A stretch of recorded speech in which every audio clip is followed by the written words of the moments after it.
Welcome to the Autosportradio.com 2020 show. I'm your host, Don Kay. We are live from McGillivray Speedway, 30th and High School in the beautiful town of Speedway, Indiana.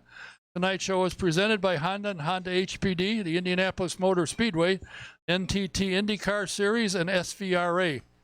Founded in 1993 to spearhead Honda's entry into IndyCar racing, Honda Performance Development has overseen successful racing efforts all levels of the sport, from karting to quarter midgets to IndyCar and prototype sports cars.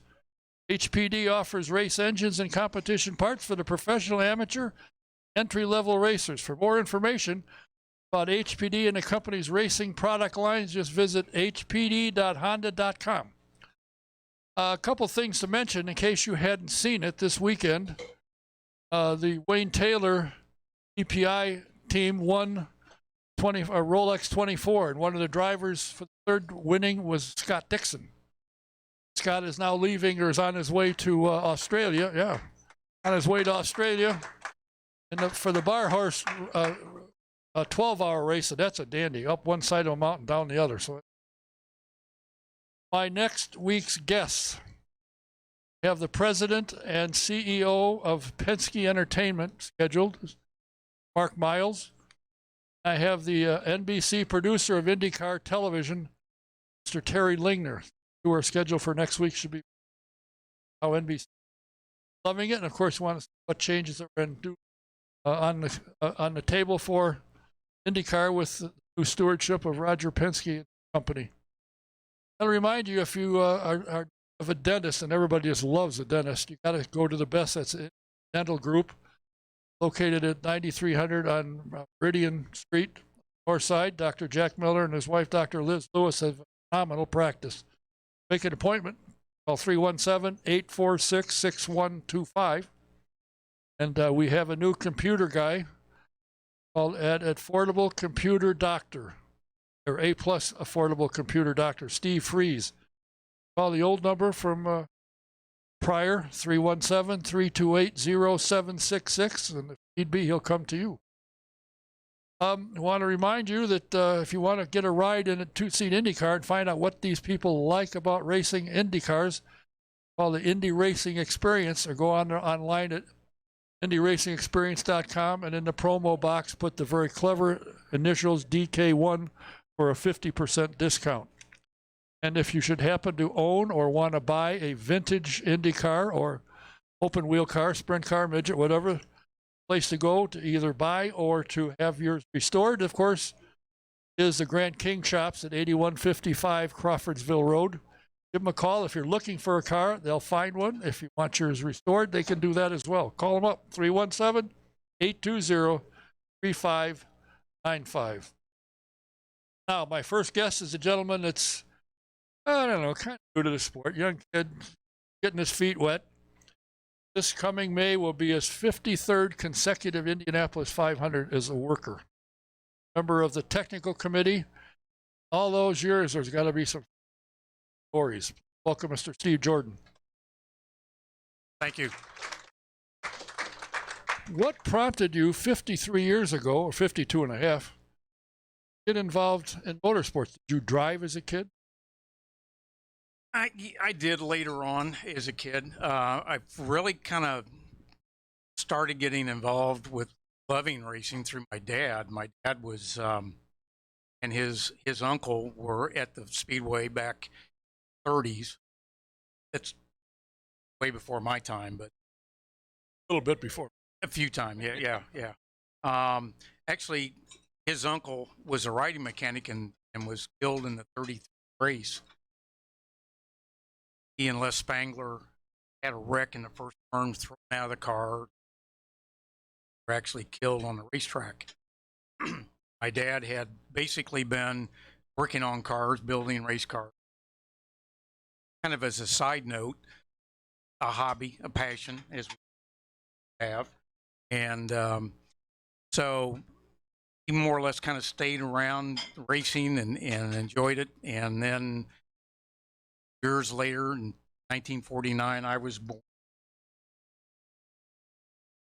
I was always kidding. I was born in June, so he told my mom, said, you know, you can't have that kid until after the race is over. I don't have time to be at the hospital. So, my first year was 49, even though I was. Um, um, and in 56 was actually my first year that my dad took me to the racetrack. That was year Pat Flaherty won, and that really kind of started everything. I just there was something about racing and race cars and the drivers were just bigger than life to a 6-year-old kid.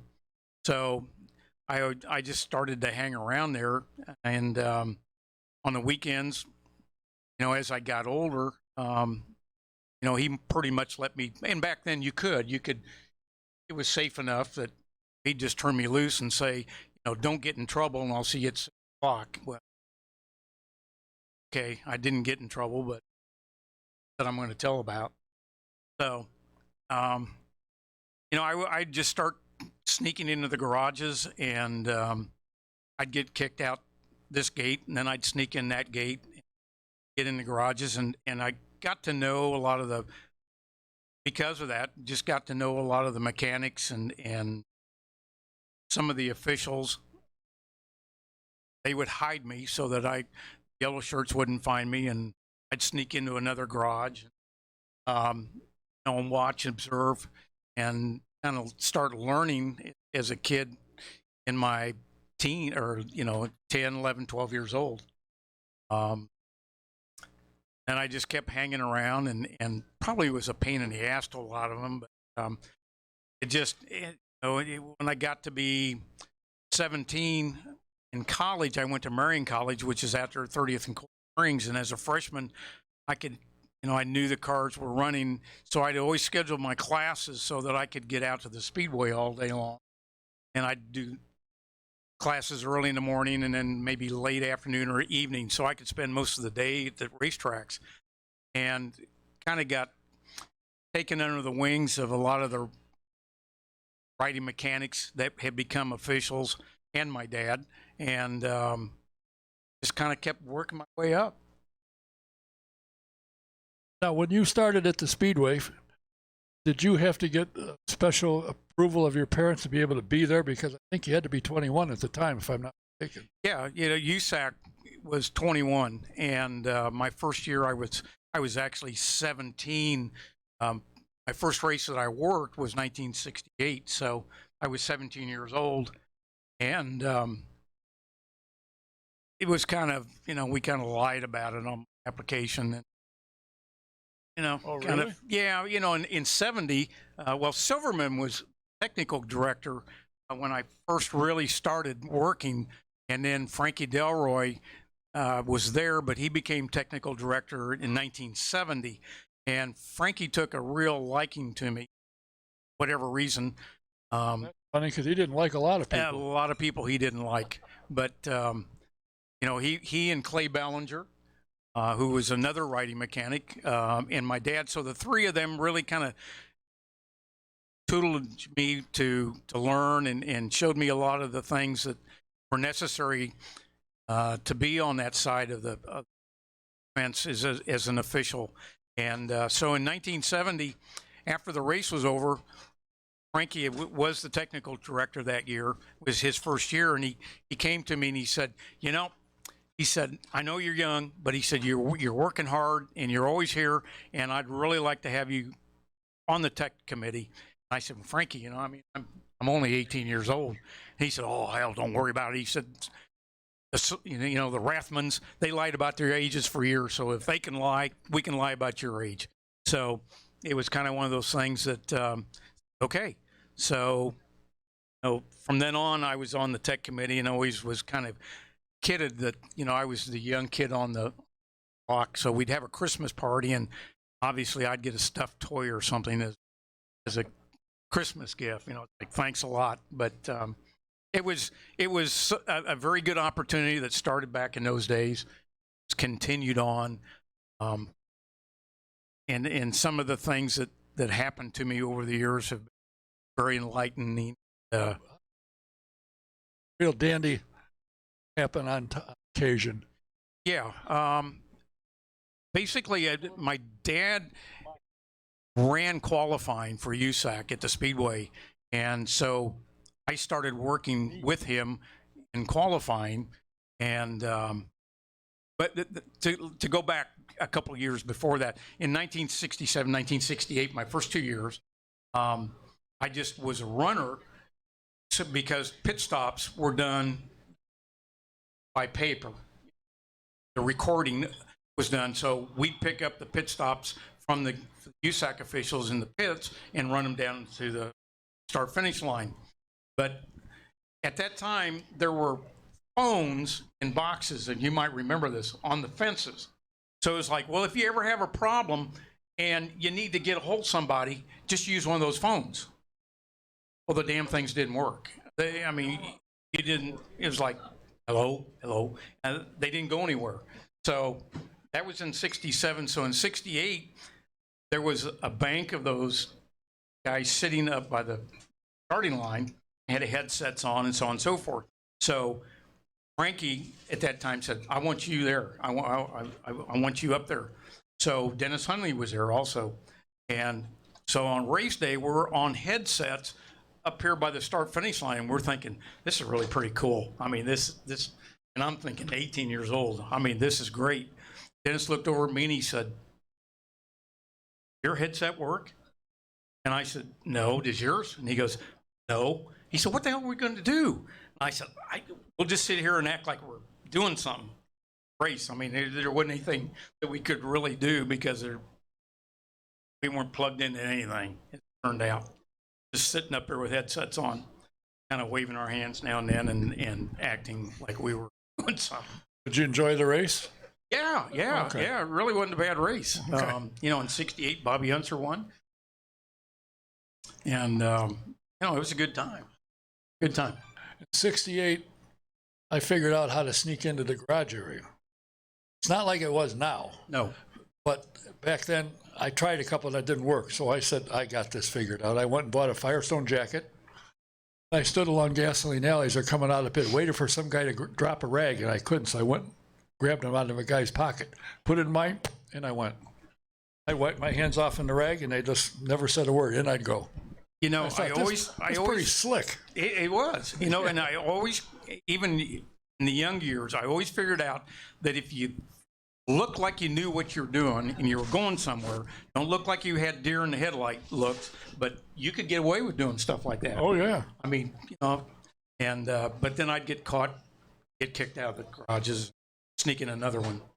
But so yeah, I just kind of started with my dad and working with him qualifying. And so as time went on, we got into the late 70s, I guess. My dad retired, and Jack Beckley actually came to me and he said, well, you know what's going on with qualifying, so we're going to have you go ahead and take over the qualifying line. And Harlan Fengler was through in 74, so Tom Benford had come in at that point in time. So there was a lot of things that happened with qualifying that probably a lot of people don't know, but when you filled out your application to run and paid your money, it was stated in there that you were guaranteed the opportunity to qualify. Well, you just think about that terminology. You're guaranteed the opportunity to qualify. So that doesn't mean that it's automatic. So we would have the draw Friday nights, and then come Saturday mornings, I would make the pit assignments. You got to realize back in those days, we'd have 70 to 80 cars that would draw for qualifying, not like it is today. And by the Speedway's rules and USAC rules, on the first day, the first Saturday, all the cars had to be out on pit lane. So there would be 70 to 80 cars that had to be out there, and that's trying to like put a square peg in a round hole, because the photography had their area and safety had their area. So we had to try to put 70 to 80 cars in 40 pits, so to speak. So as qualifying would start, you know, there back then there was no rule that you couldn't work on your race car while it was in line. So guys would be changing gears. Yes, we did. Yeah. But you had to keep the procession going in line. You couldn't break the line. So if there was 80 cars and your car was the 80th, after that 80th car, then the line was broken. So at that point in time, your guaranteed opportunity, if you hadn't qualified, was gone. And so they'd come up and they'd go, well, we never got a chance to qualify, Steve. I go, yeah, you did. You know, you drew 15th and you didn't take that slot. So no, I'm sorry, but if it rains the next 3 days, you're out of luck. So we had a lot of problems, people arguing that point, and you know, pretty much Tom Benford just turned those 4 days over to me out on the pit lane, and after the day would be over with, back, you remember where the official underneath the grandstand was, where all the big guys, we hung, our office was over there where the scales were. But I'd go in there and Tom would laugh and he'd go, you know I'm Chief Stewart, but you got the worst job in the world for 4 days out here, and I don't have to listen to any BS. You got that. And guys they'd come up and they'd argue, and I'd say, no, you know, this is how we're going to do it. And they'd say, well, where's Benford? I'm going to go talk to Benford. It's like, he's right up there. Well, call him and tell him to come down here. No, if you want to talk to him, you go up there. And there was one owner that really thought that he could get his way. So he went up there and talked to Tom, and I was busy doing whatever, and he came back by, and I saw him, and I stopped him, and I said, so how'd your conversation go with Tom? And he goes, I can't believe that I got a little young guy is telling me how I got to do things at the Indianapolis Motor Speedway. Well, I'm sorry, but here we are. Just procedure. Did you not, as the years evolved, end up in the tech garage where they brought the cars in and measured them and all that stuff? Yes, I did. Were you back there when they had when I came around, set the car up in your garage by string the car. Yeah. And then you got it set up the way you want, you go to the bear rack, and they would do whatever the heck it was they did. Right. I just stood there and said, well, you done, I'll pull the car. I didn't know what they were doing. Well, you know, really back in those days, we inspected race cars, and I was kind of taken by Clay Ballinger or my dad or Bill Sparks. And it's like, come on, we're going to go inspect race cars. And we'd actually go into the garages with our clipboard, string, and everything else, and do what minimal teching was back in those days. It wasn't a whole lot. Oh, now, really? You know, you ought to know. It wasn't a lot. I saw where they put nitrous tanks in the car, and they never got found. They wondered how they practiced at 110 miles an hour, and they disqualified 130. How'd that happen?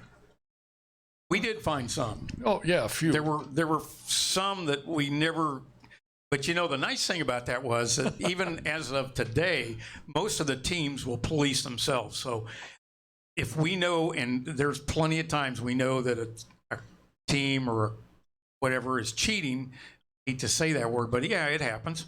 And if we can't find it, by God, there's going to be another team that comes up to us and says, have you ever thought about looking this or that? And it's like, no. Because we did have Bill Casey, we were trying to trace down one car that we knew was absolutely cheating, and we just could not, other than tear the car down, we couldn't find it. And another team came up to us and said, better look here. And we did, and we found it. And but then when the turbos came in and the wastegates, that was a real opportunity for teams to try to cheat, because they would always try to block out the wastegate because it was spring loaded. And so what that was for was when the pressure got up so high in the manifold, it would push that spring open, and relieve the pressure so you couldn't get any more horsepower. So they would try to lock down that spring. And there were some times that they did that on race day. And we did catch a couple after the race was over that they had locked the springs down. I know of a team that put in the pop-off. They put a piece in to hold the spring. Yes. And the driver was told, as you're coming through 4 to finish, yank it and just let her fly. It was just a little piece of thing. Now, they knew something was up because he jumped about 8 miles an hour. So how in the hell did he do that? Sure. So they checked and they could see the scratch marks on the spring, but they couldn't find what was in there. And they made a big noise about it, but there's nothing they could do about it. They knew it, but couldn't prove it. Yeah. I thought it was funny. There was another year, there was a 2-car team that, and this was later on when Mike Devin was tech director back in, it was about 91, 92, something like that. And he came to me and said, and to another official, and said, there's 2 cars that I'm sure are going to try to cheat. I just got a feeling and want you two to observe the installation of the pop-off valve. So I did on the car I was on, and the other the other tech guy didn't really get the job done too well. So after the race was over, we found the other car did still have a bolt in the spring to keep it from popping open. So, you know, they'd try things all the time. There's a very famous saying by a driver, former driver, 4-time 500 winner, Yes. said it's never cheating if you don't get caught. Yeah, Exactly. And he was very good at that. Oh, yeah. He was very, very good at that. And, you know, speaking of AJ, if he was here, he'd probably slap shit out of me, but we're good friends, really. But during qualifying, AJ would always try to do whatever he wanted to do and never do what you wanted him to do. So I found out very quickly that the way to really get under his skin would be to shake your finger at him. And Cecil Taylor, God love him, not here now, actually almost had to pull Foyt away from me once. I mean, I got him to the point where if I hadn't stopped pointing my finger at him, he probably would have decked me. And it was out on pit lane, and Cecil, up until this last year, whenever we would be together, Cecil would just look at me and go.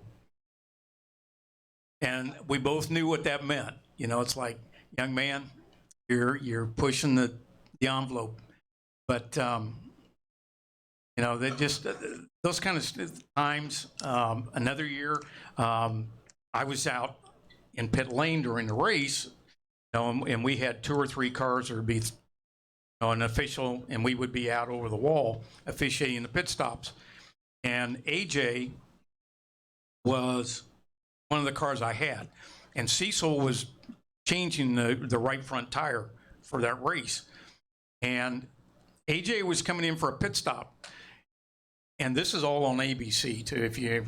I don't remember the year, but it laughed afterwards. Cecil was flagging AJ down, but he wasn't watching what he was doing. I was looking right over his shoulder, and he was playing with the air hose, trying to get it so it wouldn't kink. And AJ was coming in, and I saw AJ. He had his visor up, and he was lollygagging. I mean, he was in another world. He did not know where he was. He didn't have a clue what was going on. And when he finally realized, it was like too late. And he spun and hit the inside pit wall. But if I hadn't grabbed Cecil and I pulled him, and on ABC, you see 2 fat guys jumping over the wall, the inside pit wall, from getting hit. And later, you know, Cecil said, you know, when you grabbed me, I was really mad because I didn't know what the heck you were doing. But then when I saw what was happening, it's like, God, thank God you were there. So, you know, we're always looking out for each other. Crew members, officials. Now, when you were done and the race is getting ready and all the cars are in pit lane, you as a tech were out in pit lane watching the cars and watching pit stops during the race. Right, right. Were you out there much during practices and so forth, or were you back inspecting cars? Oh, up until probably, I was out there most of the time until IRL came in. And then at that point, Indy Racing League. And then at that point in time, I went back and started doing inspections on the cars back on the platform. But up prior to that, I'd lived out on pit lane. And I still miss that. You now, when you work, are in the tech room, I assume, when they're inspecting cars. Now? Yeah. No. Oh, you're the guy. I see you in the coffee shop. Okay. Yeah. I learned from some good people about that. No, I'm actually, for the last umpteen years, I work with the driver spotters. So I'm actually up on the roof. Getting a tan.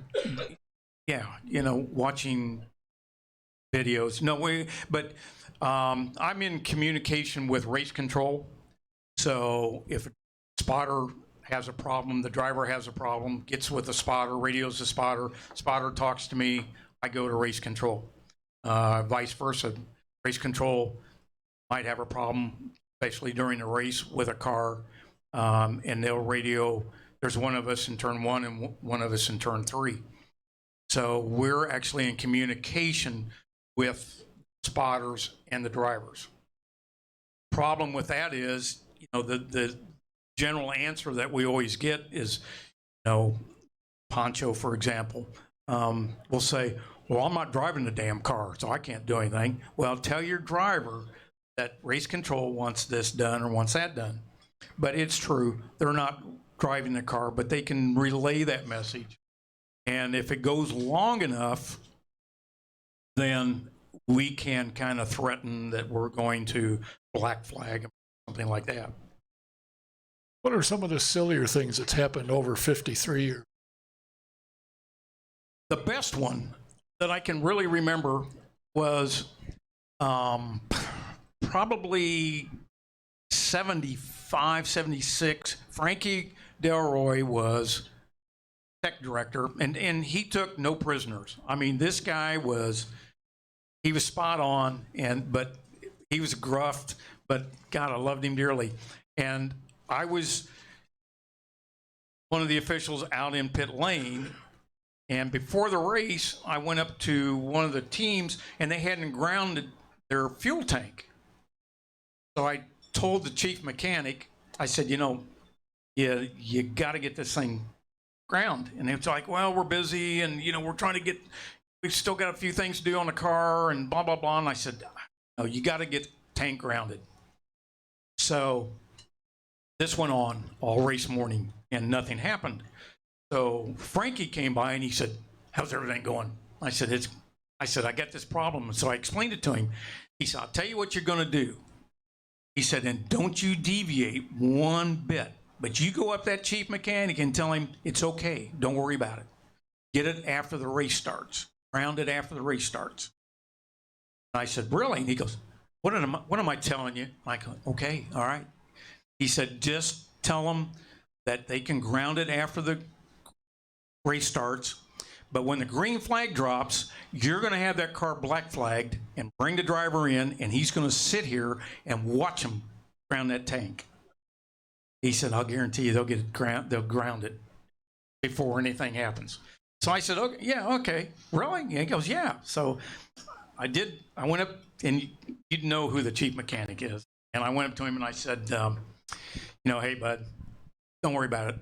Just take your time. I know you're busy with the car and everything. So after the race starts, then you can go ahead and ground that tank. And he goes, really? And I said, yeah, no problem. He goes, okay, we'll get it done. I promise. I said, that's okay, because we're going to just have your driver come in and sit here and watch you ground that tank. And then everybody will know that you're safe, and then we'll send him back out. Well, they got it ground real quick, like right now. But Frankie was that kind of a person that Boy, he did get me in trouble though with AJ. He said, now, AJ, he's only running red golf gloves, leather golf gloves. Yeah, I know. And he goes, they've got to be fireproofed. I said, you tell him. He said, no, you're going to tell him. And I said, no. So I'm not going to tell him. He said, yeah, you are. So I went up to AJ and I said, I was still pretty young. And I said, AJ, Frankie Delroy wanted me to tell you that you need to have your driving gloves fireproofed. He said, well, you tell Frankie. Told me a few things. Well, I knew then I wasn't getting anywhere. So I kind of let it go and later told Frankie. And Frankie just laughed and he said, I knew what was going to happen to you, but I wanted it to happen. So it did. So, it was just one of those things. And, actually, Frankie was a riding mechanic. Yeah. And he was the last riding mechanic to sit on the pole. I think it was 1937 with Bill Holland. And, on rainy days, I'd listen to him and Clay Bellinger and my dad and talking about different things. And they were talking about board tracks. And Frankie said, one of the major things that I always would worry about is a lot of the board tracks were rotten. They were rotting, so kids would sneak in and get underneath the tracks, and they'd pop their heads up, racetracks, in cracks and crevices. And he said, that's all I would do. I'd worry about those kids, because he said, could you imagine hitting one of those kids in the head with a race car? He said, it wouldn't be very pretty, would it? I go, no. So, those kind of stories that always happened. Now, you married a young lady who's now looking at her phone, not paying the slightest bit attention to you. It's that way at home too. Oh, well. I'm telling you. Was she a race fan when you come dancing into her life? I think I probably made her a race fan. Okay. Because we started dating in 79, 78, 79. And so, yeah, I would bring her to the racetrack, and she'd have credentials. She'd hang around, and yeah. Did you dazzle her with what you were doing? She was really impressed? Oh, sure. Yeah, I did. Mm-hmm. That didn't go very far either. Oh, no. And then after a bit of time, you had a daughter. Yes. She had the daughter. I mean, the two of you. Well, the two of us did, yeah. Started, yeah. And I told her the same thing that my dad had told my mom, because Janice was due June 4th, okay? And I told her, I said, you can't do this during the month of May. It can happen. And I was like, oh, sure, shut up. So I shut up. But yeah, Jenny came along, and years later, when she was 6, 7 years old, I got her out there, and we parked in the red lot, which was right behind the garages. So she had her autograph book. So late in the afternoon, she was dogging around getting autographs of the drivers, and yeah, she started pretty young too. Then, as happens, she gets married, starts multiplying. Her oldest daughter, who is now a whopping, 8? She's 8 years old, yeah. You have a father and mother strapping her into cars for the last several years. Right. Quarter midgets. It was kind of one of those things that never thought that would ever come to be, and we took her out to an arrive and drive at Mini Indy, sponsored by USAC here in town at the fairgrounds. So it's like, hey, let's take her out there. It's kind of fun. We'll see what happens. So we got her in, and got her, put her suit on her and a helmet and a collar and everything. Got her in the car, and I told her, I said, now, just get out there and just kind of take it easy. Get your feet wet, so to speak, and then start going. Okay, Papa. So after about 3 laps, it was on the floor, up to the wall, down to the apexes, and she going pretty good. And when she came in, I said, "So, what do you think?" And she said, "I want to do this." And I said, "No, you got to get out of the car and let other kids do it. I mean, She goes, "No, you're not listening to me." She said, "You're not listening. I want to race these cars." Like, oh my God, here we go. So, yeah, we're now working on her second car, and she did real well her first year, and her second year not too bad, but she had a pretty major wreck at Kokomo last year that's kind of got her. She's working her way back, and but her sister now is 3.5, and she's already gotten in her face and said, you belong to me. That's my car, and I'm going to beat you. So now we're going to have 2 of them racing. Now, do either one of you or Janice have to get another job to help with this program? Thank God we owned our own business for 30 years and made money. Okay. They say if you want to go in racing and become a millionaire, start with 10. Yes. Okay. I mean, not that you're going to start with 10. No. I can't even start with $1 million. You know what I mean? Sure. But we've tried to be supportive. Jenny has done a very good job getting sponsors. Need to get more now. We've helped where we can. We help buy the first car and parts and pieces, equipment and tires, and all the stuff that nobody thinks about until they get in and go, "Holy smoke! What's with this?" Yeah.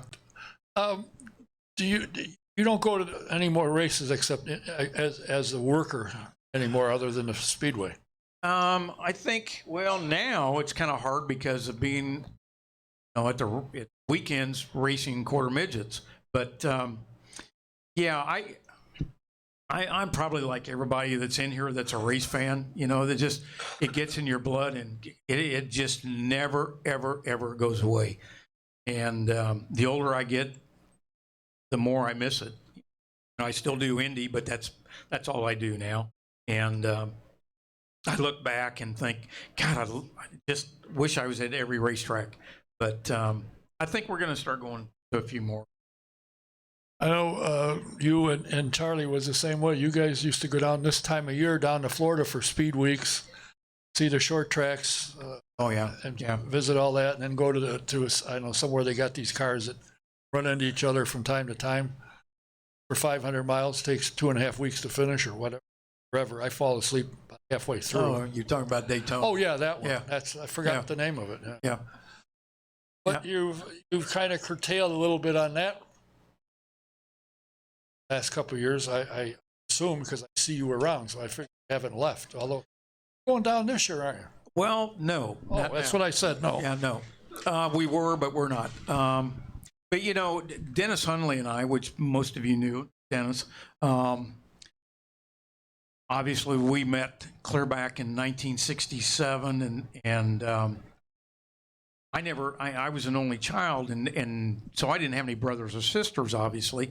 And Dennis and I, over the years, became very, very close friends, almost like brothers. And we both just loved racing. And God, if it had wheels and a motor, we'd go watch it. So he and I did a lot of traveling, and so those days, because of him being gone. I can't get Janice. We went to Chili Bowl one year, and we were there, and Charlie and Dave and Robin Burr, a whole bunch of us, and we left driving home, and Janice said, I know that you enjoyed it, but that's far too much racing for because that was only then like Wednesday, Thursday, Friday, and Saturday. Now it's Monday on. I can't get her to go. It was nice clean air in there. Yes. Yeah. And of course, the higher the seats are, the better the air is. Oh, exactly. Exactly. Yeah. I went once and I thought, this is fun, but that's enough. I have a standing invitation to go with the O'Garas because over the years, John O'Gara and I are very close friends, and now with Andy and Sarah, I've gone with them a few years. I just hang out with them back in the garage area and eat and drink and watch it on big screens and have fun. But I think next year, yeah, I think we might have to do that again. Well, that's good that you have to go there on Friday or Saturday because they start on Monday. And this year, what they have this year, the biggest field, 369 cars, I believe it was. Yeah, yeah. And you know, for anybody that's never been there, it's your bucket list one time. It's most unbelievable, and it's you know, thank God it's not USAC run because it'd never get done. Yeah, it would never get done if it was USAC. I'm telling you right now. Oh yeah, yeah. It would take a month to do what they do in a week, but it's so organized and bam, bam, bam, and it's a great time if you like racing. When do you think Tony will buy it? Oh, or be a part of it, ownership. Tony Stewart, Yeah. He's very active with it. Oh yeah. And I think if the for sale sign went out in front of the building, for not to buy the building but to buy the Chili Bowl, I think he'd be first in line. Right. I do. Well, I'll tell you what. I've known you for the last 20 years. Actually, the only reason I talk to you is because you bring Janice around from time to time, and I like that. Well, you know, sure. You know, that's the best thing that ever happened to me. What are you talking about? Well, you keep telling me that, and I'm impressed. And you've done all right too. Yeah. Well, that's not what she tells me at home. But. I know. Same thing. You doing here? I'm dusting and vacuuming. Not very well. Yeah. Well, you know, and to put up with, you know, because I just, you know, I with USAC days, even back when I was young, Dad and I traveled to races, and you know, then I just continued and did a lot of the races, and then with Indy, when the IRL came in, they asked me to do all the races, 16, 17 races, but you know, it's a time period there that you're just gone. You know, and we did have the business, and back and forth. You know, had business in Nashville, Tennessee, and one in Indianapolis, and I was back and forth, and gone for Wednesdays, Thursdays, Fridays, Saturdays, Sundays racing. So she put up with a lot. Yeah. Yeah. She's sitting there going, I sure did. Well, listen, I appreciate knowing you over these years, enjoying your company, enjoying the two of you. I'll be looking for you marching about 53rd consecutive Indianapolis 500 on, what is it, May 25th? 25th, yep. 104th running, and you've been there for... You know, it's funny, one last thing, and then I'm gone. Donald Davidson called me about my great uncle. And we were talking about him, and he said, you know, I really don't know a whole lot about him. And I said, well, I don't either, because I wasn't even alive when he was here. But I knew stories through my dad, and we started talking, and he said something about, you know, how many years of the three combined have you three, my great uncle, my dad, and myself, been involved with the Indianapolis 500? So we started looking at time frames and everything. And we kind of put it together, and it's like, holy cow, you know, it's like 120 years that the Jordan name has been associated with the Indianapolis 500. And he said, you know, nobody's going to ever beat that. He said, you've got the Unsers beat, you got Reddy's beat. The only people you don't have beaten, you can't beat them, are the Holman family. But now that they've sold it, who knows? You know, we might get it longevity-wise a little longer. But you know, that's kind of a neat thing. And I had never thought about it, but he was the one that brought it up and said, "Boy, you guys have been around a heck of a long time." Yeah, and you look well for the 120 years old. Really? Yes. Donald, happy birthday. And, you know, we were talking today, oh, God, I hope there's somebody that can take over for him. Yeah, the guy's got so much. Bill Throckmorton should. Yeah, there you go. Yeah. Start boning up on that, Billy. Big shoes to fill. Yeah. Yeah. Super guy. Well, I look forward to seeing you for your 53rd, 54th, 55th, as long as I'm still struggling along. Yeah, as long as they'll have me. Always been fun to be around you and talk to you and learn something. Thanks for stopping in. No problem. Thank you so much for having me. Steve Jordan. Thank you. My next guest is here.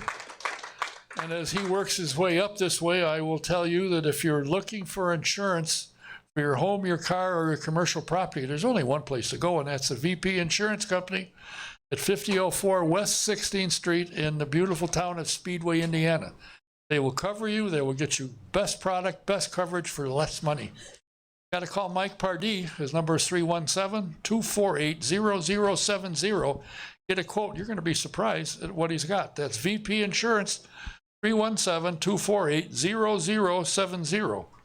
As I said, if you're looking to take a ride in a two-seater to see what IndyCar racing is really like, want to call or go online to indyracingexperience.com, or you can call the office, 317-243-7171. Ask for Shonda and pick a date. And again, the magic number is DK1 for a 50% discount. My next guest is a gentleman that I am very pleased that I got to meet some years back. Accidentally, actually, I was looking to talk to somebody and they said, you need to talk to him. I said, well, who the heck is he? He's the chief of staff. Oh. So I went up and introduced myself, and foolishly he talked to me, helped me get the person I was looking for. He is a retired U.S. Marine, 24 years in the service. Thank you. And I found out his bio says he was in the intelligence division. I can see that because he's smarter than I am, that's for sure. He came in as the chief of staff. He worked a year. They realized he's got more talent than that, and they moved him over to the Indianapolis Motor Speedway. And for 8 or 9 years, or however long he was there, whatever was going on, I don't care if it was a Twinkie contest, he was there. And I have to think that during the month of May and other events when they needed security, he was involved because that's what he did. He's got something new, and I think it's kind of interesting. You'll be very intrigued about it, but I'm very pleased he's here tonight. Please welcome Major Kirk Dooley. All right. Well, hey, thank you very much, Don, and it's always good to see you. Appreciate you having me back. People say, well, why do you call him Major? Because he was a Major, retired. Major Dooley is what I call you all the time. I appreciate that. Started off prior enlisted, so straight out of boot camp, went in, and then was commissioned later to the officer rank. So after 24 years, that's kind of why he's rank of major. But what do you mean, it took you that long to get there? Well, I was 9 years enlisted, and I started over, right? Once you commissioned into the office. And you a graduate of Purdue. Correct. What's your degree in? Well, I went to one of the finest engineering schools in the country at Purdue, political science. I see. Okay, got a political science degree. Well, I knew I wanted to get into intelligence, and it was just kind of there was kind of a global, international element to it. Wait a minute. You wanted to go into the military. Well, I was already in the military. So you wanted to do, so now you went and you took political science to figure out how to sneak around, I guess. A certain element of that, yes. Okay. What does intelligence, I know I asked you one time, what did you do in intelligence? If I told you, I'd have to kill you. That's a good program. Yeah. But what does intelligence, just basically, what does it mean? Well, you're trying to learn what you can about the enemy and what their plans are, protect your own. So it's all about secrets, information, range of techniques and tools and procedures, abilities that we have to do that, quite profound. Nobody else has what we have? Oh, everybody's got their own stuff, but nothing parallels. How did you come to become chief of staff of? You're in the military, and all of a sudden here you are in racing. Obviously, right. You liked racing to start with. Well, I mean, honestly, it was one of those things that in retirement, there's one of those questions that you ask yourself: what is it that you want to do? Lifelong, racing fan, hobby motorist. I mean, we had motorcycles. I got my wife brainwashed into this stuff. We got his and hers cars. We had his and hers race motorcycles at one point. One of those, efforts to get into racing. So where a better place to do that than Indy? Frankly, we bought our house before I had a job because we were so focused on making this home for the racing capital of the world. And again, blessed and fortunate enough to land my first gig with IndyCar, and then transfer over to only been about 4 years. Oh, it seems like longer. Well, but just tons and tons of great stories. I remain grateful to Mark and Doug for everything they've given me, the opportunity to be there and to work hard otherwise. How involved were you with security for the Speedway, particularly Well, 500? So, I mean, there is a special security department. Right. Okay. Within my role as director of event operations, it was much more of an operational role that also included the yellow shirts. All the safety patrol out there, my response. And from north to south, we've got a lot of stories about yellow shirts to talk about. But obviously, there's a certain security role associated with it. Sneaking in and out of the garages, heard Steve talking about. I want to say I'm confident that we brought that back down here under my reign, but there's always a gap. I know. Now, being in the military and having fortunate enough to not come back as a wounded veteran, that's obviously been on your mind as a racer, a race enthusiast, and so forth. What can happen? Oh, Well, you've taken the next step.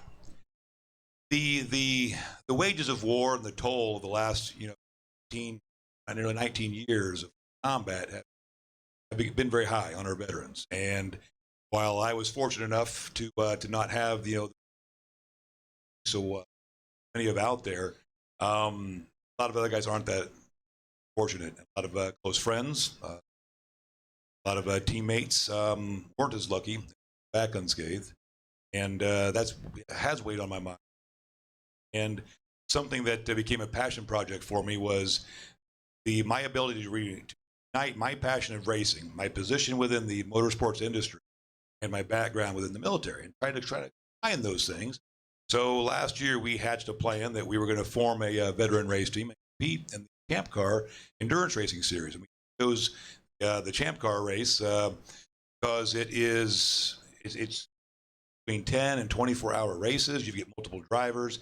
Complexity of that operation to keep your car running and get it prepped a lot more significant. So you can involve a whole lot more team members at the amateur level. I think that's one thing that's key to this mission is the explosion of all the opportunities for amateurs, for club level racers to get out and actually do competitive wheel-to-wheel racing.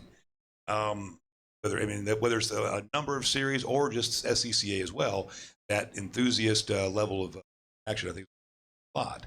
So we set out to do that, and we did. We raced in July of last year for a double 10-hour enduro, so 10 hours on Saturday and 10 hours on Sunday. And Saturday was phenomenal. We're off the pace. We'll blame the car all day long. But what was fun was Doug Bowles was a guest driver with us, and he did stints out there, and he knows that track well. He's a talented driver, and was bringing down our fastest laps. So it was a privilege to have him race with us. He actually brought the car across the finish line, that checkered flag, on Saturday. Sunday was more complicated. We were having troubles in and out of the garage all day long, and ended up having to retire. But all told, it was a successful event for us, for the team there.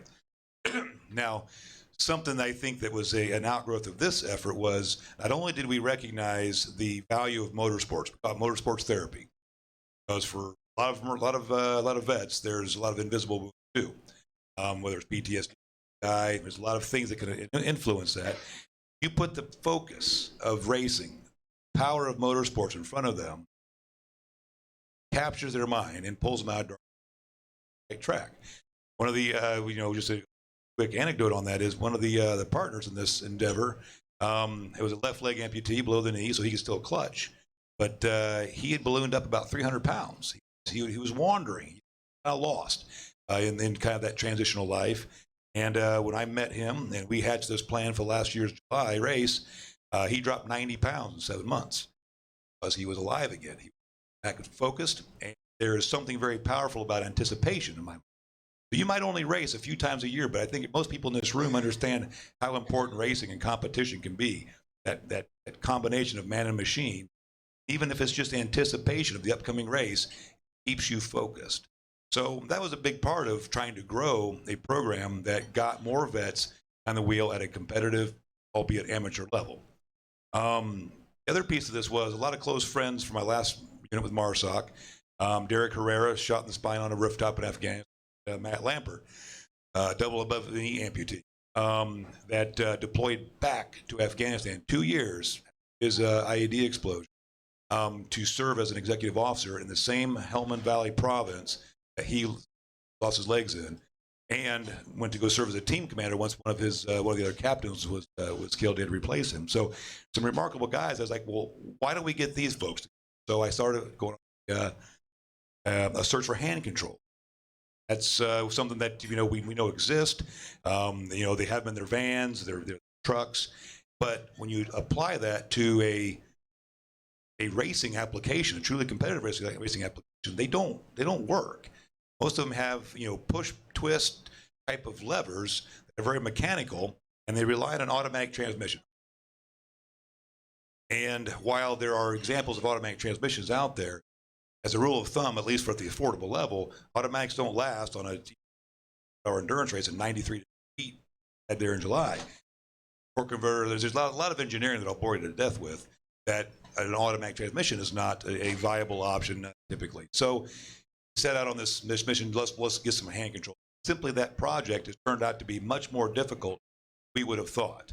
We've engaged a lot of folks, had a lot of conversations, and when we have this conversation, a lot of people have an initial reaction like, well, that's already been done, or this is that. And we had Alex Zanardi race last year's 24-hour Daytona, and it was a phenomenal thing. I'm working with his engineers, BMW Germany, also $250,000. So that's not really solving anything for the everyman, to give them the opportunity to go out and compete as an amateur racer the way I could. They chose to go out and buy a Mustang race car. So that really kickstarted this effort with Resilience Racing to solve that gap in hand controls for an affordable racing opportunity. So, and we've made a lot of progress, I think. Okay? Even though, again, it's been much harder than we had anticipated. Most recently, we were able to strike a partnership with Texas A&M University in their engineering department, which we're excited about, because we really needed that R&D, that rapid prototyping, that 3D printing capability to speed through these things. Because while we have some prototypes and we have some designs, as well as an effort to integrate existing components, that are still a certain amount of engineering expertise that I think we need that assist put this together. But once we're done, I think that we will have cracked the code and built universal-ish model, control of throttle, brake, and clutch control for hands, or your below the waist paralyzed spinal cord injury, or paralyzed or amputee drivers. Well, as you are aware, and everyone else is, Sam Schmidt has a driver's license. He drives the car with his head. Stops, starts, turns, because nothing else moves from the neck down. He's paralyzed. So it can be done, obviously. I'm sitting here looking at this, and I know it's not a salad bar, not your glass. That is not something that you would find on just a little $90 car. No. So, and I'll get to that in just a second. But with regard to Sam, we have been in discussions with his team and with Aero, and what they did with his Corvette, it was a remarkable feat of engineering and technology. But it's not likely that that's going to be viewed in a race series as far as competing on a level playing field on the track, and it was terribly expensive. Again, to solve this, to let just enable somebody to choose to get involved with what we would otherwise want to be involved in ourselves, really where the challenge comes. Now, what this I brought just as an example of a prototype concept that allows you to have brake rings on the back and throttle rings on the front with a telescoping geometry, utilizes potentiometers and load cells in which to give a signal to actuators. So we've got a little ways to go on that, and we'll really derail with on some of those challenges, because when it comes to actuators, got a power, speed, and power supply required needs to be capable of board. So some compromises that we're still working through. Hopefully, we find the pros out of Texas A&M that can navigate. Are you anticipating now? You have to, in order to drive these cars, your hands have to work. Correct. I mean, there's a certain requirement that when we think about getting access to these pop-up series, whether it's SCCA or these WRL, Champ Car, those sort of things, you've got to be able to get yourself out of the car in about 15 seconds for them to allow you to get. Plus, when we really start getting down to it, their tech is going to have to approve these hand controls. We were all good with Champ Car had we got this done in time. Their requirements would be less than, as long as they can track themselves. But there is still a few hurdles to get through. As far as hand strength, that will be a function. What kind of vehicles are you anticipating using? So when we think about something that needs solved, it's the ability to go out and buy that affordable older BMW with a stick, the road racing Mustang, the workhorses. We've got an entire series built around Mustang that is for the average club racer kind of. We can look at super high tech examples, but again, you get into the exotics, it's just not attainable in terms of giving that inspiration to get others. Because it's one thing to watch it on TV, but when you get strapped in and you're hitting that turn one at 150 miles an hour for a hard braking zone, there's just not much that compares with that. Have currently, you told me, 2 cars? Correct, 2 Mustangs. They're very similar, so parts exchange is good. Come last July, we were pirating another car that I've got. Actually, I have a total of 4 Mustangs now. Yeah, I feel sorry for you. One of them was my wife's, and it's the fastest one of the bunch. Naturally. Oh, I know. Well, she gets all the good parts. Yeah, smart man. How many veterans have come to you and said, "Hey, I'd like to look at"? Well, there's a whole bunch of interest, and what we're targeting is to trying to get those guys with the disabilities, but we've got to solve this first. In the meantime, we've got a handful of folks that continue to race with us, and we've got a new guy that's joining, Shiloh Harris, another remarkable guy who was survived an IED strike when an Humvee, was the only one to survive. 35% burns, was in a was coma for 45 days, but he's coming back, and it's a very strong individual that I'm excited about getting him trained. Now, here's the thing, though. Think about throughput. There's a training aspect that considered, because you don't want to just send these guys out in, excuse me, 100 cars of traffic. That's what we had at Indy this year. Was 109 cars start 10-hour race. So you've got fast cars, you've got slow cars, you've got traffic. That's something difficult to navigate. So you're worried about hitting apexes at the same time when you're not getting crashing into somebody else. So there's a training process, and that's something that we hope our program will grow, is getting them that training and that preparation before hitting the track. And this could even be a kickstart their own personal racing. You spent 24 years in the military, a nice retirement. I mean, not going to be a millionaire, but it's nice. You can take care of your family and everything, and then you get into racing. Well, this was a very bad plan from the financial point. You're right. You want $1 million, you better start with 10, and it's been downhill. So we're in a race against time before the account's empty.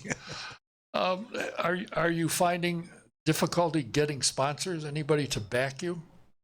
Well, sure. I think that anytime you're doing something unconventional, there's difficulty, and the honest truth is, we really, because we're amateurs at this, haven't put forth the right effort and outreach, prepared for proper space.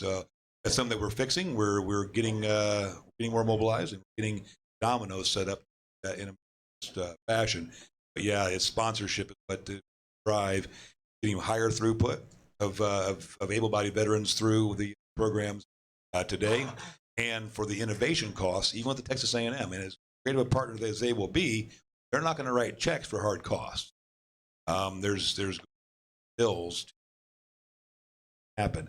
Something else that's kind of newly popped on the other, nested underneath this innovation that kind of focused on road racing within a certain caliber of cars. Are there clues and are there learnings that we'll get from this that will apply to other sports that don't have nice universal type application? And I've heard some discussions. I hope to have follow-on ones. Something as simple as quarter midget discussed earlier. A lot of kids out there that are in a wheelchair can't play basketball, but when you put them in a machine, been adapted. Now it's a level playing, leveled that for them. And I think that could be a powerful thing in sports. The dirt track, even more simple.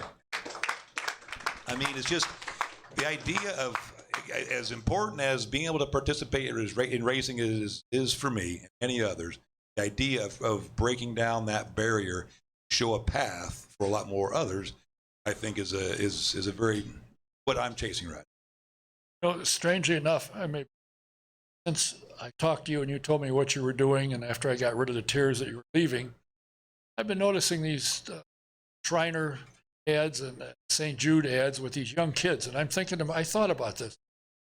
Can you put these kids in a go-kart? Well, so there's less innovation, because I know that there are examples of hand-controlled cars that exist, but let's make it mainstream. Let's make it more accessible, that you don't have to start from scratch in some of the fabrication. But absolutely, that's where it starts, and again, just what that experience can do. It's an aside, but my sister has MS, so she's a scooter. She participated in one of RHI's ski programs. We grew up on Culver. She's a big skiing enthusiast. She couldn't do it anymore. They towed her around Culver on a special pod ski, and it changed her. She was on a cloud nine for months as a result of that one experience. I think that motorsports can do the same thing. Has anybody, when you went to the Speedway and we went to Doug, you went to Mark, and you said, "Here's my idea. I'm going to be leaving." What did they say? Goodbye? Oh, well, no. But yeah, so been a very busy boy. So I've got a lot of things working right now, and they've been in motion for months. And I went and talked with Mark and Doug. So they didn't want to see me go. And then Penske later, so I will miss this chapter, to be sense of missing being on the team. But they're very supportive, and want to see this become a success. And I could just we'll stay in touch with Doug on other racing. Well, if you want to talk to Mark, he's supposed to be here next Tuesday. Arm on him. I think this is kind of interesting. When you told me what you were doing, I thought, I think the Speedway's going to lose somebody. Whenever I've called you, or if I've stopped by to do something and I'd knock on your rail and you come to, you're always available to talk. If I had a silly question, you laughed and answered my questions. I said it didn't matter what was going on at the speed, some of the littlest things or the endurance races, I turn on and there you were at everything. And we're very, how much effort did you and your people have to put in for this Christmas light deal? Good Lord. Well, absolutely.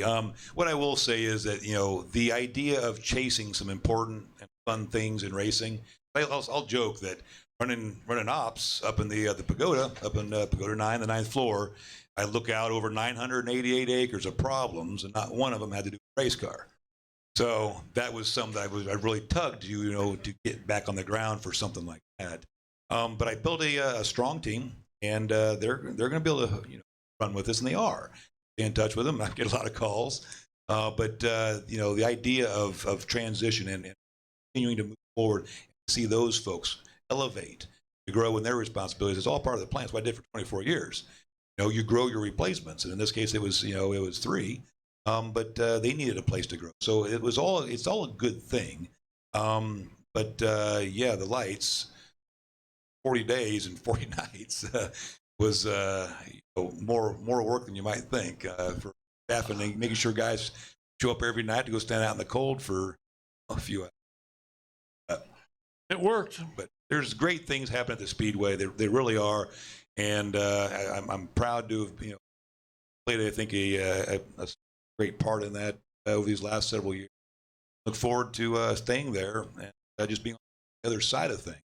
But we will have a 2-car team in July. We've already registered for that, and hopefully there's other opportunities that will grow side of the fence. Well, I wish you nothing but success. I've always been very pleased, impressed with talking to you. You took the time to stop in with a question, and you up from your desk or wherever you were. See you come around the corner. I don't know where you came from. You're always willing to listen to me and talk to me and give me an answer if you could. I'm going to miss you being there. As I have said, your replacement's fine and everything will be just fine. So I think what you're doing is remarkable. I think it's something that's been missing. Are you the only one doing this, or are there other veteran groups? So there are other veteran groups that recognize the value of motorsport. They're doing different things. We've got off-road activities. Great. We've got a few pockets of some, a race car is being campaigned at this level out in the West Coast. You've got a group that's on the East Coast out of Virginia, and it's all fantastic. So in terms of just recognizing this motorsports therapy approach to it, absolutely. And there needs to be more, frankly, because it's a throughput problem. You can't cycle a lot of guys. Patients.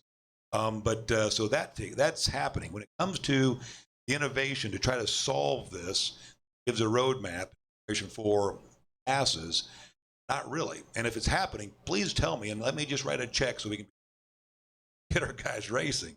But there are just numerous challenges, from ergonomics to safety, performance to durability. I mean, there's a lot to this, a lot more than I had anticipated. But I can't let it go. But really started this mindset of transitioning to be able to exist among.